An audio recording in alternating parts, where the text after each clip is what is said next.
see how common stuff in your kitchen or pantry can be used for creative brain games with your kids. Check out these items. They are probably somewhere in your home, right? Find out how you can use them to create games that will challenge your kids. That's coming up after the break. So it might be hard to keep your kids focused during this extra time at home and also with limited interaction with their peers. So I talked to an expert who says it might be as easy as using candy, bottle caps, and blocks. What do you recommend for parents who are at home who are struggling to really sharpen their kids' brains right now? That's a great question. And what we're seeing more and more is that families are they're digging out the old games from the game closet, which is a great start. But you want to do something a little bit more creative without breaking the bank, because a lot of our families are also struggling with income.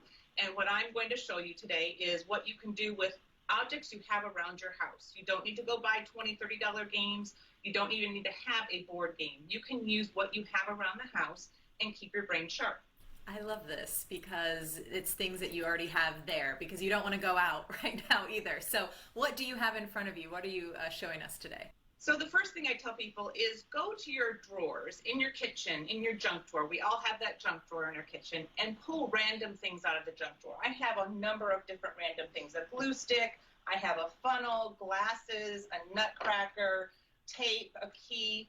And what you can do with these items is you might think to yourself, okay, what are we going to do with these random items? Well, there's a number of things you can do. Number one, you could actually take them all, put them in a bag, dump them out, and have the child alphabetize the items. And this gives you executive function. It helps you with your alphabet. It helps you with processing speed, helps you with planning and organizing. Another thing you can do with all of the items is you could actually tell a story. So let's pick up a random item and say, okay, I was hungry, so I decided to get some ice cream. And I wanted to have some nuts on my ice cream, so I got the nutcracker and cracked some nuts on my ice cream. Very good. Yes, and these are things we can all do. Everyone can participate. At any point in time around the house, everybody can go get 3 items, and they can be as random as you want them to be until still try to tell the story. Right.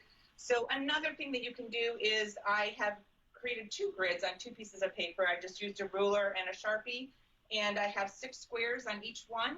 I took chess pieces because most families have chess sets. You can take any items you have. You just have to have 2 of each. And one person is showing what you want to do is replicate. So if I cover this up, I move my pieces around. I'm going to move my pieces around on this side. Okay. Now I lift it up and let you look at it for 3 seconds. And now you have to replicate what I did on this side without looking. This is a game that really is visual processing. It helps with memory. It helps with processing speed. It helps also with divided attention because you're having to pay attention to 2 different things at the same time. Right. Another game I've used is Skittles. I'm excited I saw the Skittles. I said, what are we doing with the Skittles? I know, everyone's new. I say you can use Skittles, you can use M&Ms, you can use 4 different colors of Legos, you can use 4-colored goldfish. It doesn't really matter, you just need 4 colors. Okay. And you can even go up to 5 or 6 colors. And the idea here is to do Skittles Sudoku. So I've set up the table here with 4 of the colors. And what you need to do then is figure out where are we going to put the other colors on the board such that each row and each column has different set of colors all the way across. But you're trying to create a 4x4 with the Skittles. And it's fun. I usually use Skittles versus M&Ms because Skittles don't melt in your hands. Right. All right. What's else there, Maureen? So another thing that we have is a deck of cards. With a deck of cards, you can do so many different things. You don't have to play a full card game. A lot of parents kind of groan at the idea of, okay, I have to teach the rules and I have to do all that. Well, you can do something as simple as sort the cards by color, sort the cards by suit. You can sort by 1 to 5, 6 to 10. A great game to do with this as well is you can do calculations. Here, if I just set down a card, I have a 4. I'm now going to add 4 to each of these cards down the columns. You have a variety of games where some can be played alone, some are for the whole family. Exactly, and you can time yourself in terms of how long it takes to sort the cards.